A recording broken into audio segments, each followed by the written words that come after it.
Cockroach जनता पक्षाचे अध्यक्ष अभिजित दिपके यांची प्रकृती अचानक बिघडल्याची माहिती समोर आली आहे। नागरिकांना भेटत असताना त्यांना अचानक उलटी झाल्याने तातडीने वैद्यकीय तपासणी करण्यात आली।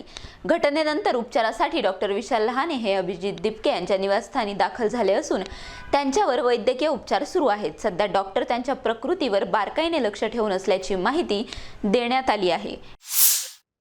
सकाळपासून त्यांना थोडंसं मळमळ उलटी सारखं फिलिंग होत होतं।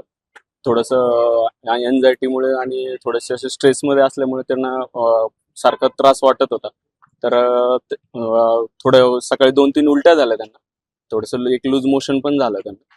तर मी त्यांना चेक केलं, थोडंसं बीपी लो होता, तर आपण त्यांना IV वगैरे दिलंय सध्या आणि 5-6 वाजेपर्यंत आराम करण्याचा सल्ला दिलाय। जर त्याच्यानंतर ब्लड इन्व्हेस्टिगेशन वगैरे जर नाही रिकवर झालं तर मग आपण ब्लड इन्व्हेस्टिगेशन सजेस्ट केलेलं। जर त्याच्यात जर काही वाढलं तर मग आणखी पुढची ट्रीटमेंटचा विचार करूया। त्यांनी टायफॉइडचे सिम्पटम सुद्धा सांगितले होते, तसं काही शक्यता आहे? हो, त्यांचं ऍक्च्युअली दिल्लीचा रिपोर्ट टायफॉइडचा पॉझिटिव्ह आलेला होता, पण तिथं त्यांनी IgG हे केलं होतं रिपीट, तर त्याच्यामध्ये निगेटिव्ह म्हणून दिलं होतं। पण आता त्याला जवळपास 8 दिवसाच्या वर होऊन गेले, तरी पण आपण एक रिपीट टेस्ट करण्याचा विचार करत आहोत सर। कशामुळे झालं असेल?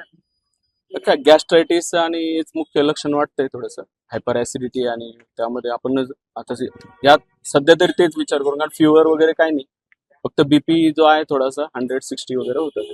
ते ऍडमिट वगैरे करण्याची शक्यता थोडी कमीच वाटते। थोडंसं आहे रिकव्हरी चांगली, 5 वाजेपर्यंत रेस्ट केलं तर होऊन जाईल असं वाटतं। काय करणार? आरामच 5 वाजेपर्यंत रेस्ट करणं। NTV news Marathi, Chhatrapati Sambhajinagar.